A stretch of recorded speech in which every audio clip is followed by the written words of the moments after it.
Phenomenology. My name is Mark Thorsby. In this video, we're taking a look at Martin Heidegger's text, Being in Time, and this is the second video of our taking a look at his section, Being in as such. So if you haven't been watching in the previous videos, I strongly encourage you to take a look at some of the earlier videos, so that way you'll have a context for what we're talking about. So let me jump into it. We're going to start off here by looking at Heidegger's discussion and analysis of language, being there in discourse. And this comes in paragraph 34 of that text. So real quick here, just a sort of quick synopsis of what we've looked at up until this point. When Heidegger looks at the question of being there and what it means to be in the world, in terms of just focusing on being in, regardless of the world, and the who of who's in the world, he says that the first thing is that every time we're in the world, we have a state of mind or a mood. Equiprimordial and equal to that is the fact of understanding. So when we have a state of mood, we're involved in the world, and that state of movement is involved in terms of our understanding of the world. And understanding concerns the possibilities and the potential for being that we have in the world. So for instance, when I go to work and I'm working in my office, I have a certain really concrete potentiality that's different from the form of being I have when, say, for instance, I go to a water park and I'm having fun with my kids. That's a different type of potentiality for being. So we understand the world, which means that we're interpreting the world. Our interpretation of the world ultimately concerns the way in which we develop an understanding of our way of being in the world, always already understood existentially in terms of the how of things rather than the what of things. We've also looked at, in our last video, we ended by taking a look at his analysis of the assertion. So when I interpret the world and I understand, I make judgments about the world and I assert things. Now, importantly, every assertion takes place in language, and it's in this section that Heidegger is going to discuss language as such. Now, language is really, really fundamental to Heidegger, and it's also very fundamental to his analysis of Dasein, and it's very important throughout the history of philosophy, which has talked about language in terms of logos, and so we're going to sort of run through that today. Now, the existential ontological foundation of language is discourse or talk. In fact, the Greek term logos, where we get ology, like psychology, that's the logos of the psyche, or we get logic from, which is just comes from logos, right? All of logos in its original Greek formulation just meant to talk.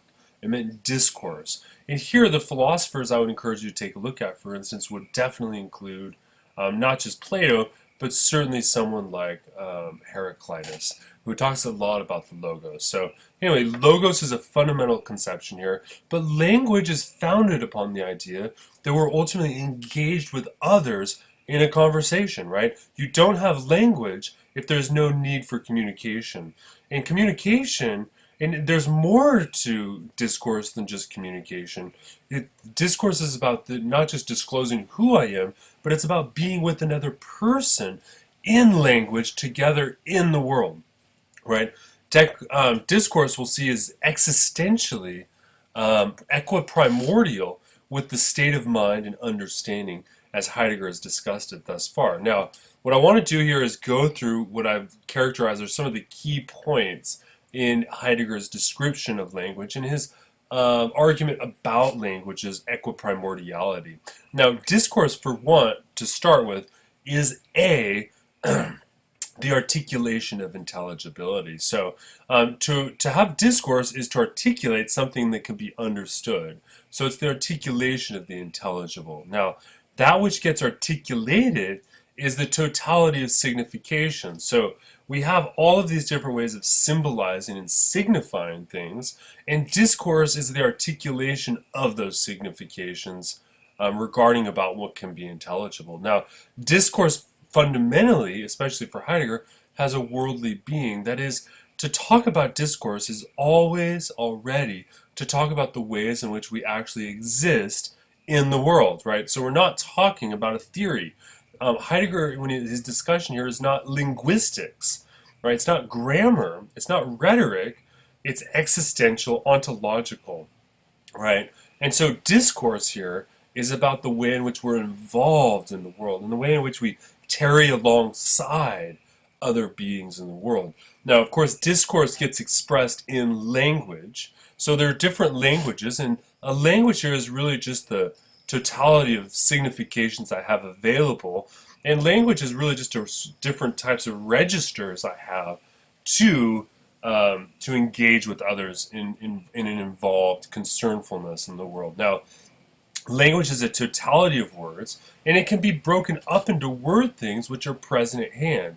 And so you can see here that for Heidegger, to talk about language being broken up into word things which are present at hand is really to describe two different types of persons. On the one hand, it describes the linguist. So the person who's a linguist understands these elements, these word things, these concepts, these objects, and they understand them as having essential functions. This is not the sort of discourse that he's talking about. Language for him does have this aspect, but language is ultimately existential discourse. Language is the way in which our discourse exists in a very concrete, actual way, right? Because when I have discourse, I'm using certain significations, I'm using a certain language, a certain register, and that's how I can communicate with others, right?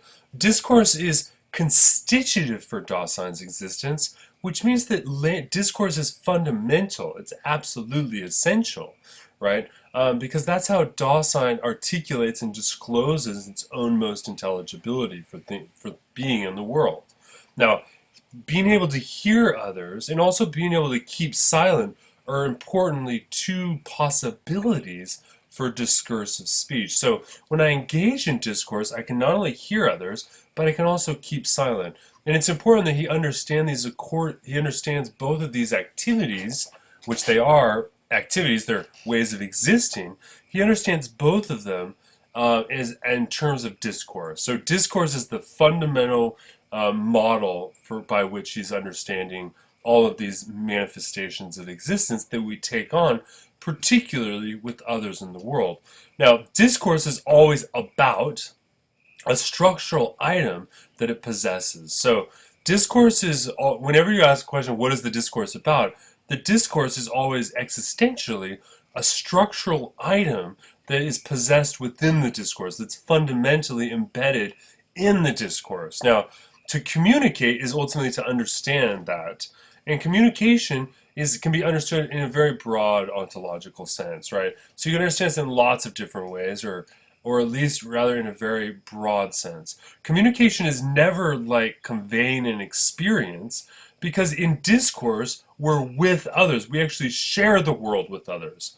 So discourse isn't about, you've probably been to the banks where they put in the deposit slip, and they put that deposit slip in a sort of kind of, I guess, a vacuum tube, and then the vacuum tube speeds away, right?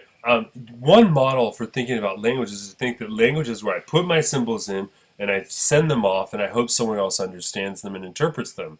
This is absolutely not the model that Heidegger has for language.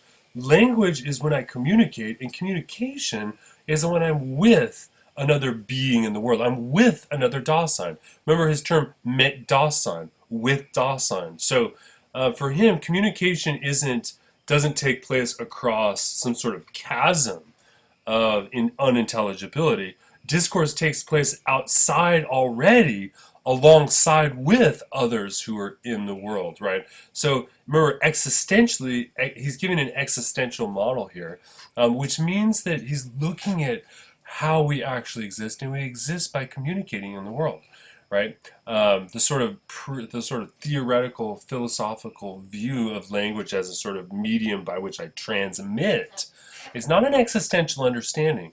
It's actually a form of interpretation for the present to hand, and we're looking at how the ready to hand is the sort of theme for the involvement of Dasein with the world. Now, in discourse, being with becomes explicitly shared. So Mitsein gets shared with others in the world, right? Now, in discourse, this comes from, quote, the intelligibility of being in the world is articulated according to significations, and discourse is this signification. Now, hearing is constitutive for discourse, as well as listening to is Dawson's existential way of being open as being with for others. So, for instance, when you're hearing and you're listening to other people in discourse, it's your way of being with mid-sign with others, right? And it's a way of being open to others. Notice that it is helpful to talk about a distinction. Now, this is not Heidegger's distinction, but we could talk about a distinction between hearing and listening, where hearing is just the sounds hit your ears, and listening is when you make yourself available to the meaning of those sounds. Now, the type of hearing and the listening that he's talking about is the second sense for Heidegger. Now, being with mid-sign develops in listening to one another. So I can be with others, and that develops over time when I listen to others. And so that means that you can see there's this hermeneutic circle in which as I'm listening, I'm developing, and thereby my understanding and my state of mind progresses, right? Hearing reveals a hearkening. Now, he used this term hearkening. Hearing is when I'm listening, communicating, and I'm listening to what you're saying. Hearkening is when I'm attuned and I recognize that there's something to be said. At least that's how I understand his conception of hearkening. And right after he introduces the conception of hearkening, we have this very, very famous passage of Heidegger's from 164, in which he says, what we first hear are never noises or complexes of sounds, but the creaking wagon, the motorcycle. We hear the column on the march, the north wind, the woodpecker tapping, the fire crackling. Now, you can obviously imagine here is that when I first hear something, I don't hear raw sound. What I hear are rather significations of beings that are with me in the world. I hear the fire. I hear the woodpecker. More ominously, Heidegger, a la his Nazism, you hear the column on the march, the soldiers marching, right? You hear all of these different things. I hear objects that are familiar with me as beings in the world. I don't hear just raw, undifferentiated sound, right? That's not my experience. My experience is I hear things that are familiar to me, right? Heidegger says on 164, it requires a very artificial and complicated frame of mind to hear a pure noise. Why is that? Because being in the world, ultimately, the being in part, ultimately means that I'm familiar and involved in the world, and hearing is one of the ways in which I'm mid-sign or with being others, right? Now, both talking and hearing are based upon understanding. So understanding is fundamental to both the ability to hear and to talk and to discourse, right? Well, discourse is equiprimordial, but hearing and talking fundamentally depends upon the understanding. Now, he has this, I think, very beautiful phrase here on 164 in which Heidegger says, only he who already understands can listen. And I love that. I think it's beautiful. It's one of these few passages that's worth, putting a tattoo on someone. And it's this idea that I have to already understand before I can listen. And he's thinking equiprimordial about the state of mind and understanding, and he's thinking of it in this existential sense. But there is a way in which he's absolutely right. If I have no sort of foresight into what someone is talking about, if I have no already available access via my understanding, then I can't really listen to them because I can't understand them, right? So understanding is pivotal here. Now, keeping silent is another essential possibility of discourse, but it also has the same existential foundation as listening. So, and it's notable here, he says that the Greeks actually had no word for language, right? Which seems crazy, actually. You would think that the Greeks, as advanced and brilliant as they were, would have had a word to talk about language. They don't. Their word is actually logos, and they have others, but it's about discourse. They saw discourse as the fundamental thing. Language is really just understood as a sort of tool set a register for making that discourse possible, or at least that's Heidegger's very warm interpretation of the Greeks here. Now, Heidegger then launches into a further critique of logos and assertion, and I mentioned some of this in my last video. Basically, Heidegger then wants to understand how, or he wants to articulate how the philosophy of language goes wrong when it's purely concerned with the word things of discourse. The philosophy of language must first recognize the existential primordiality of language as such, which is rooted in understanding and interpretation. Okay, so he has this discussion of language. Now, what we're going to see here is we're going to move now to section B of this text. And remember, Heidegger first wants to understand what some of the primary constitutive features for being in are within this section. That is, for Dasein to be in the world in any sense. And now he wants to sort of say, okay, well, wait a second. Well, let's talk about the everyday being and ultimately the falling of Dasein. That is, he wants to introduce here the discussion of the they. And this came back from a couple video lectures ago, in which we discussed how Heidegger talks about the idea that when Dasein is inauthentic, Dasein has a tendency to fall prey to the they. The they is das Man, and the das Man here is the notion of the public, everyone. This sort of kind of average, everyday sense that somehow gets baked into a sort of non-existent thing that we call the public, right? It's what people say. You've heard people say that, right? As such, right? That's sort of a joke. Anyway, and what he wants to do in this section is apply his discussion of language, interpretation, and understanding, and he wants to apply it to, or at least add in, his discussion of the they, right? So let's take the they seriously and ask, well, what about the everyday? Is not Dasein a thrown projection into the they, right? Where a thrown projection, the thrownness concerns Dasein's facticity of being involved in the world, and projection is the way in which the understanding recognizes, or the way in which Dasein can recognize its ownmost possibilities. Now, the they, the inauthentic public, the Das Man here, how does that relate to the whole discussion? And that's really what all this is about. Discourse is, of course, concerns our understanding and interpretation. And the they, if we want to understand discourse in terms of the they, then what we're left with is a conception of idle talk. Now, Heidegger says, listen, this is not meant to be disparaging, although it's quite clear that it is sort of disparaging. At least that's what I think. But he just says it's not a negative moral evaluation of people. And it's not meant to be disparaging in that sense, but we will see that there is a sort of kind of problem to it.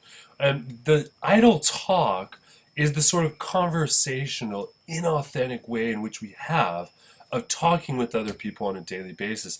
Think about when you go into the elevator and you suddenly are forced to stand next to someone and you start talking about the weather, right? Or think about, for instance, if you meet someone, you say, hey, did you see that? Well, here, I've got my Brooklyn Nets shirt on, so did you see how the Nets did the other night? If someone says that, right, that's idle talk.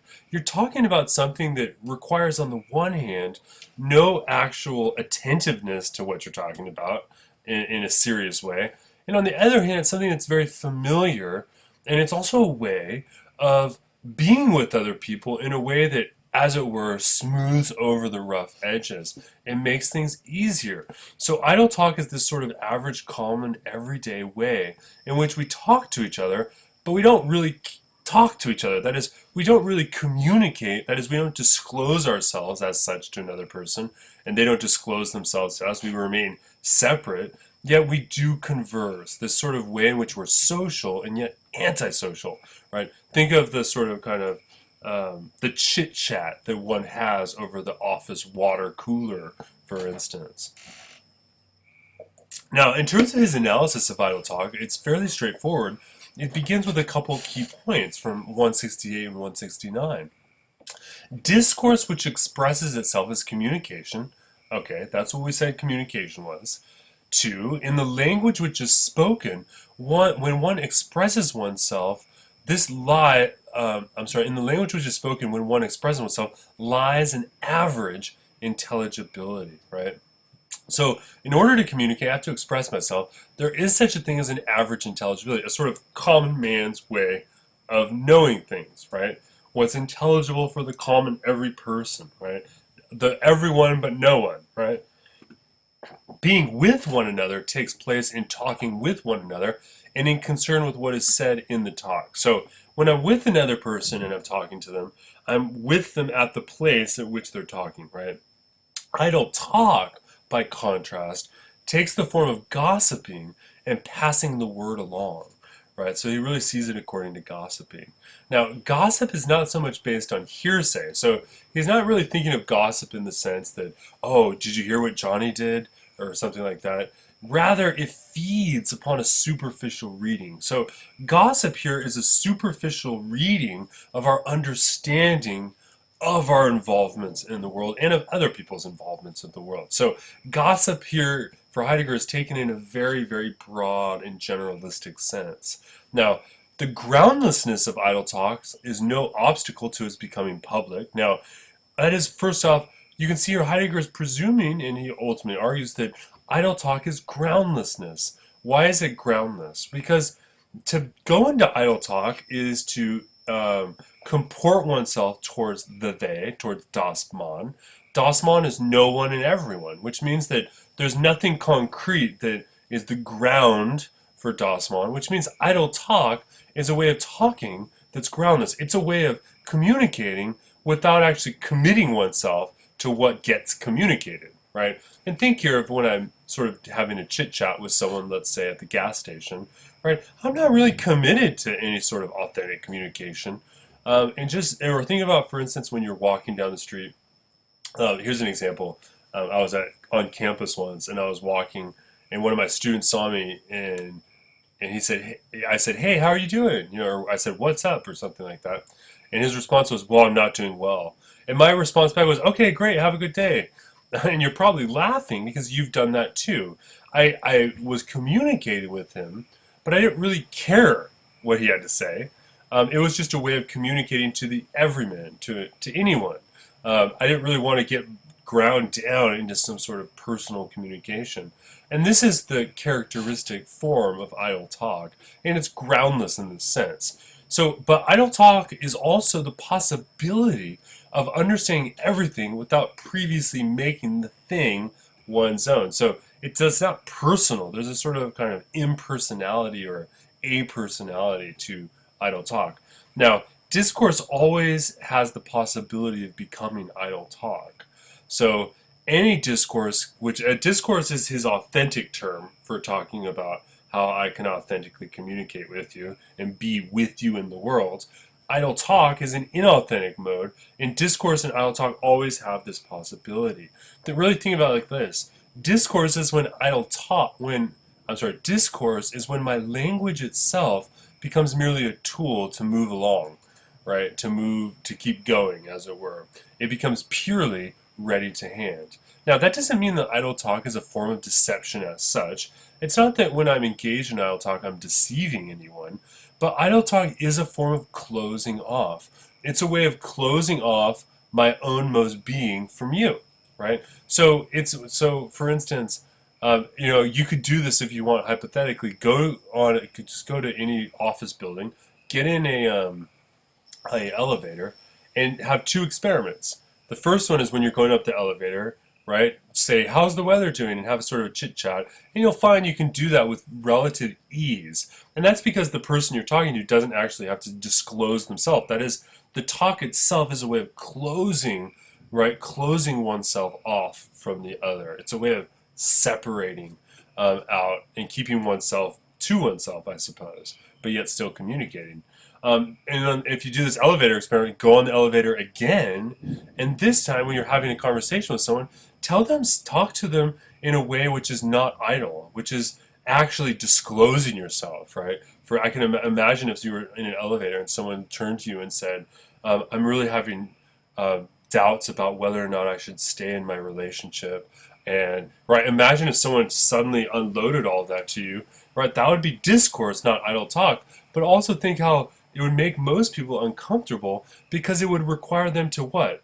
To be with you, to join you, and to hearken to those endeavors in your language, right? Now, this closing off of idle talk is aggravated afresh by the fact that an understanding of what is talked about is supposedly reached in idle talk.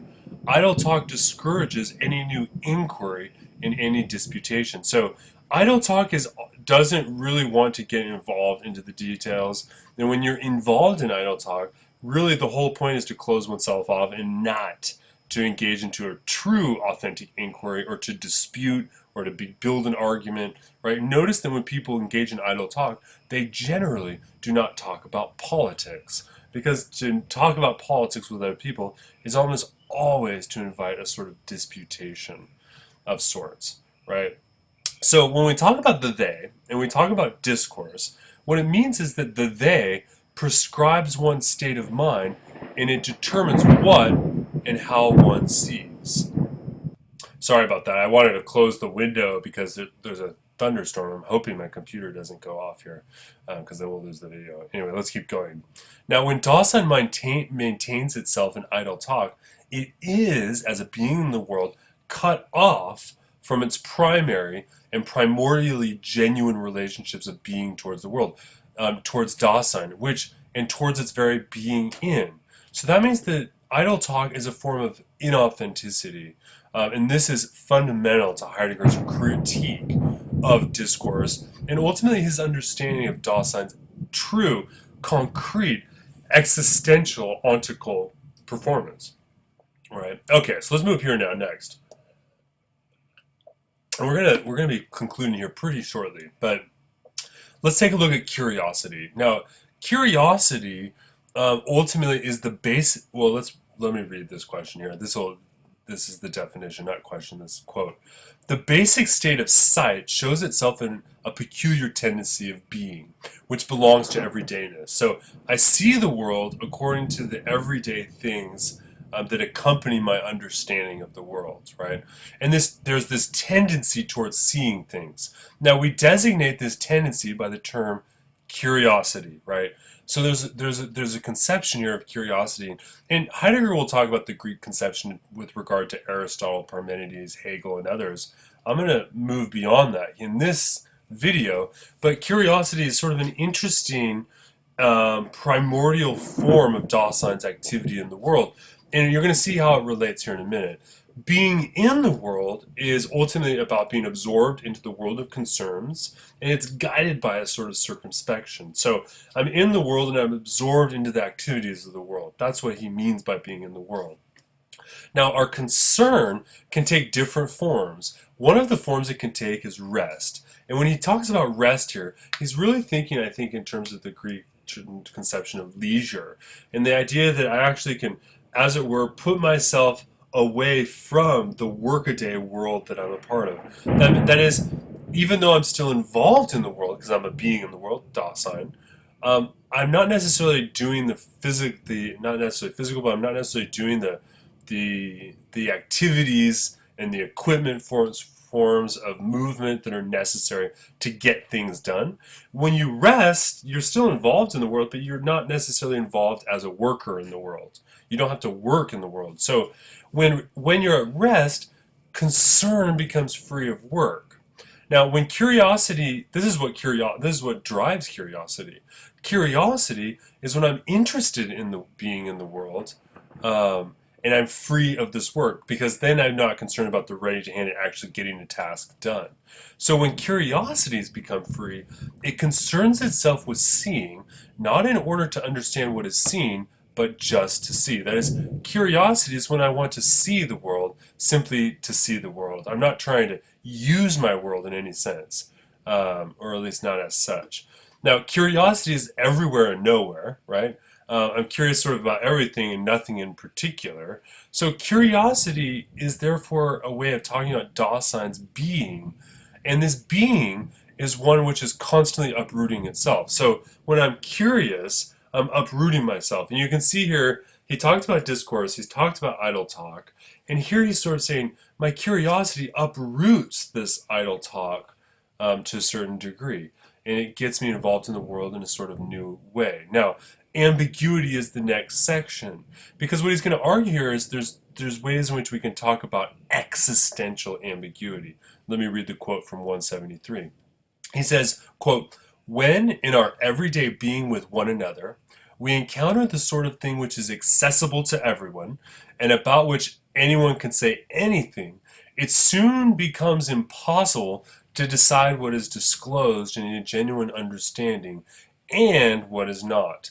This is ambiguity. So ambiguity occurs when you have the they and the publicness, and it's something that's available to everyone. But when it's available to everyone and no one, it actually becomes impossible to truly, genuinely understand what one is understanding. So any artifact of the public is fortuitously something that's ambiguous. This is ambiguity. Now, ambiguity isn't about our concepts of things. It's not about the essence of something I'm trying to fill in my intellectual mind. Ambiguity concerns Daseins being towards itself. So when we're talking about ambiguity, we're talking about Dasein and Dasein's how of existing, the way in which Dasein exists. Heidegger offers us a description. Everything looks as if it were genuinely understood, genuinely taken hold of, genuinely spoken, though at bottom it is not. Or else it does not look so, and yet at bottom it is. So there's two different ways ambiguity takes place. One is where I think everything is clear and it's really not. And the other is where everything looks mysterious and it's actually clear, right? And when we're talking about the clarity here, what we're talking about is Dasein's understanding as an existential mode of involvement. Now, how does this all take place? It takes place through idle talk. And he says here, idle talk lives at a faster rate. So idle talk doesn't recognize the ambiguity of things, right? It's only when you're not in an authentic mode of discourse that ambiguity comes to the fore. And also, from the perspective of the they, from Das Mann, and from the perspective of the idle talker,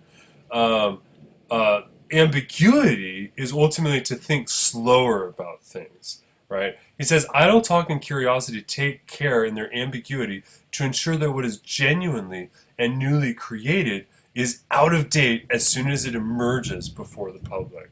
So you can see your idle talk and curiosity in their ambiguity are almost a sort of fashion. Think about how fashion, as soon as something is fashionable, it's out of date. And the same thing goes here. Of course, he's talking about the existential primordiality of Dasein's average everyday being in the world.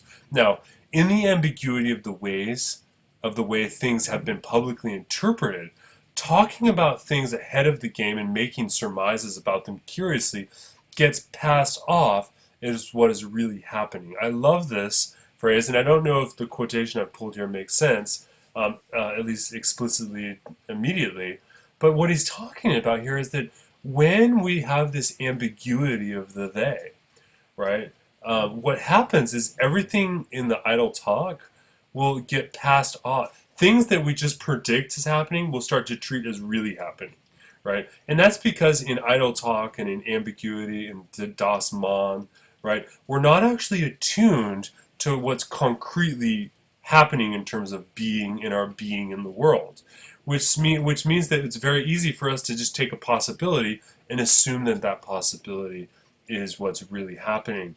And here I think a good example of this is the news media.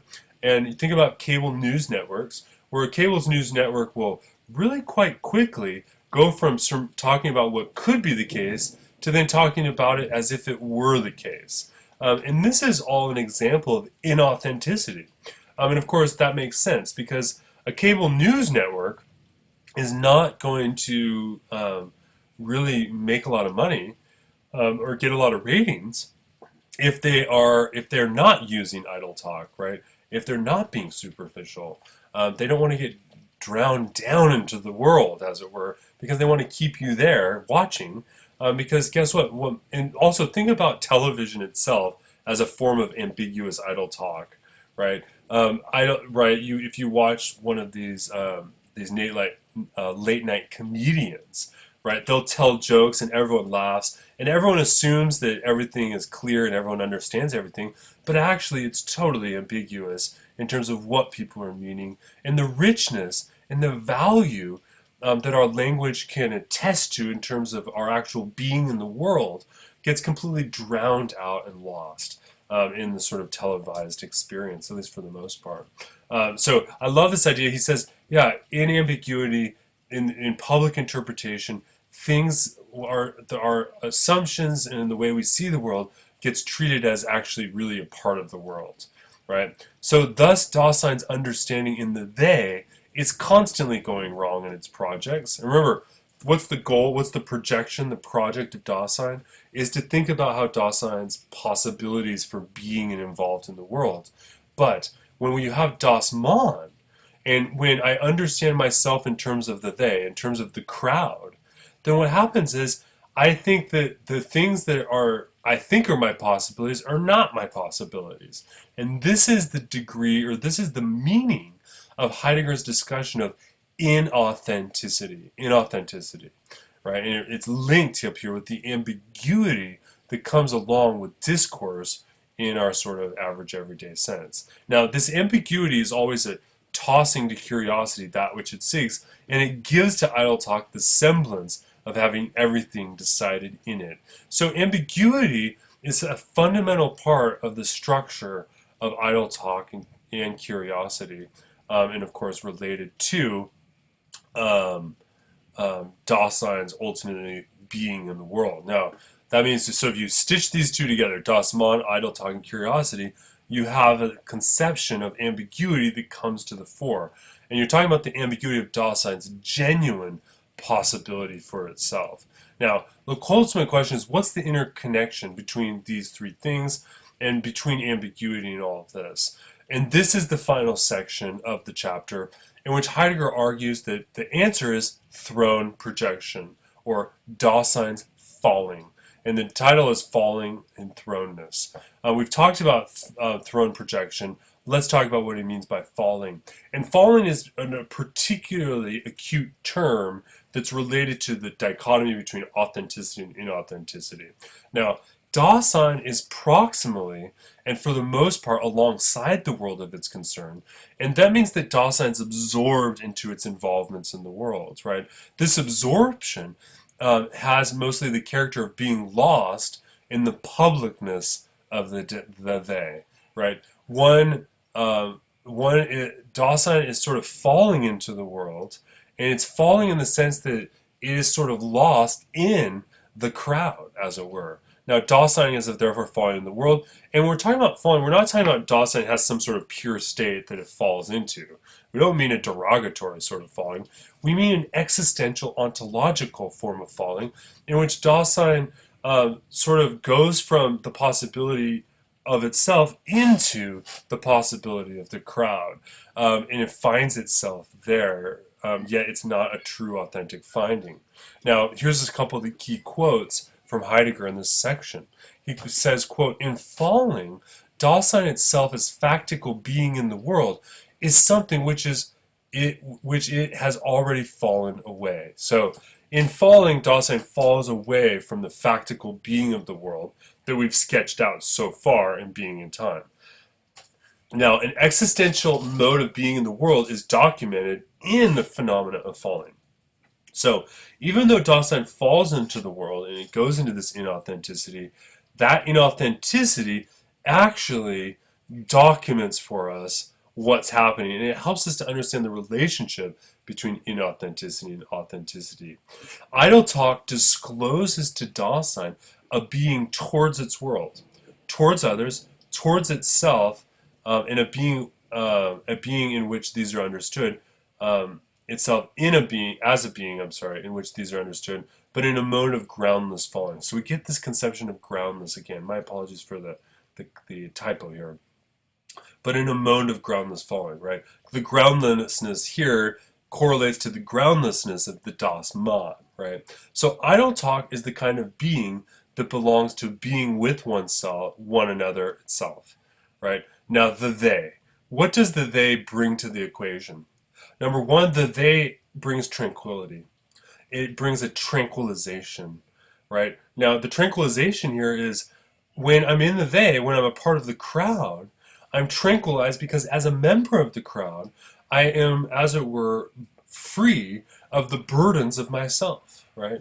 For instance, think about when you go to a big city like New York City. You may have a personal problem with someone you know in your own personal life or something, but when you're in New York City, you're walking down the street and there's everyone there, and you're just one person among many. You're just a part of the crowd, right? There's a certain degree to which you can let go of those sorts of personal problems you may have with other people because you're just one among many. You're a part of the they. And there's a tranquility, a tranquilization that Dasein experiences. Now, the tranquilization that Dasein experiences doesn't take the form of a sort of passivity, but Heidegger says it takes the form of a hustle. Because remember, we're talking about the ready to hand, Das Mann and the ready to hand, if you recall from a couple videos ago, which means that the ready to hand is about our involvement with the world.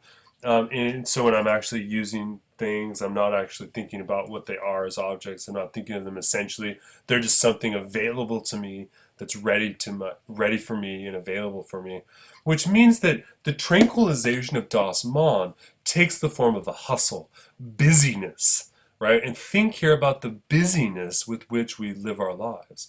Now, many of you may be students, and you're just now starting to live your life, but there are others of you, and probably all of us will, I think not probably, all of us will and do experience the way in which we can live our lives and we have a sort of busy life, and yet even though we're busy in doing things, we're still living inauthentically, and we're never actually taking care of ourselves, right? So you can think here about the hustle of life and the way in which you can think. Many people, this may be true for you. You may wake up one day in your mid 40s or your 50s or 60s and think, wow, I've been doing this job day in, day out for 30 years. And what is my life? What's the value of my life? All I've been doing is going from one task to the next. None of it seems to have any meaning, right? When people say things like this, they are articulating what Heidegger is trying to describe existential ontologically, right? And that is the way in which Dasein, the they, can bring Dasein into a form of hustle. And now guess what though? The idea here is that it's also nice. It tranquilizes us, and it means that we can live life without having to worry about things. But it's an inauthentic mode of existence. He writes, when Dasein tranquilized and understanding everything, thus compares itself with everything, it drifts along towards alienation, in which its own most potentiality for being is hidden from it. And so this means that when we live in the crowd, we actually are in a state of alienation, where alienation is this philosophical conception of when something that's naturally yours becomes not you, right? And this is the idea. When I'm involved and I fall into the Das Mann, this throne projection, this falling, and I go into this hustle. There is a tranquility to it, as it were, but it's also a severe form of authentic alienation. And I actually think that the modern world today, I think Heidegger has described something that's been indicative for all human beings for all time, but I do think the modern world today is particularly problematic in terms of this type of alienation. The crowd today is larger and louder than I think it's ever been. Now, that's not what Heidegger argues, but it seems to me with our accelerated forms of informational technology that that's the case. Now, alienation, so we're in a state of alienation now. Alienation, therefore, is actually a form of closing off from Dasein its authenticity and possibility. So when I'm in a state of alienation, my authentic possibilities are no longer available to me. Think about, for instance, when I've talked to people, you probably have as well. I remember years ago I was talking to someone and we were talking about traveling, and they were saying, man, I really wish I could go and travel the world and see things and do all this other sort of stuff. And I said, well, you can. And I said, well, I can't because of my job. And they started naming all of these things. Well, you can see they were living in a state of alienation, and they were understanding themselves according to the crowd, according to Das Mann, right? And that means that they became cut off closed off from their own authentic possibilities, their own self-understanding. And this is what he calls there's a downward plunge, right? There's a downward plunge. And this is the notion of falling. And in this downward plunge, when we're in the they, although there's this tranquility, we also recognize that there's something amiss. And this is what he calls turbulence. So the they is both this tranquilizing downward plunge, but it's one which is filled with turbulence, in which we're constantly reminded as beings in the world that we're not truly being ourselves. And that means, so there's this interesting dichotomy in Heidegger that he's sketching out descriptively, but in terms of how we exist in the world, both authentically and inauthentically. Now, both of them are natural, so it's not a moral evaluation because all of us are in both. And all of us are primarily in the Das Man and living according to this. And that's just a part of our being in the world. And Heidegger, of course, is constitutively linking together all of the elements that he's articulated in this section from being in, as well as the previous section on Das Man. So Dasein's facticity is such that as long as it is what it is, Dasein remains in the throe and is sucked into the turbulence of the they's inauthenticity. This is ultimately a good characterization of the form of being that most of us have. And ultimately, the next movement here for Heidegger would be to look at the analysis of care and to understand in more thoroughgoing existential ontological ways what it means to have care in the world. Now, unfortunately, this is the last video for our section on being in time. I meant to actually do another section to finish out Division 1, but because of the course, I've fallen behind in the course, and this is fairly dense stuff, we're not going to be getting to the last section of Division 1 and being in time, nor are we going to be taking a look at Division 2. In the future, I may be posting a video lecture on subsequent sections in phenomenology on Heidegger's being in time. But we're going to see that in the next video, we're going to be looking at one of Heidegger's students, Emmanuel Levinas, and we're going to be taking a look at his really powerful book, Totality and Infinity. So again, this is phenomenology, and if you will, we first began our course in phenomenology by looking at Edmund Husserl and his eidetic analysis of consciousness. Now we've looked at Martin Heidegger, and we've looked at his existential phenomenological analysis of being in the world for Dasein. You're going to see when we get to Levinas, we're going to look at the question of what it means to relate with others in the world and talk about the exteriority by which we encounter other beings in the world. And of course, this has huge ramifications for how we're supposed to understand ourselves. So thank you guys for watching. I hope you're getting something out of this, and I hope you're enjoying it. It's great material. It's tough. It's dense. I think you're going to find that Levinas is a lot more appropriable than Heidegger and especially Husserl. But I hope you can also see there's a clear progression here of phenomenology as we've been looking at these great masters of philosophical phenomenology. Thank you very much for watching, and I look forward to seeing you guys on our next video online.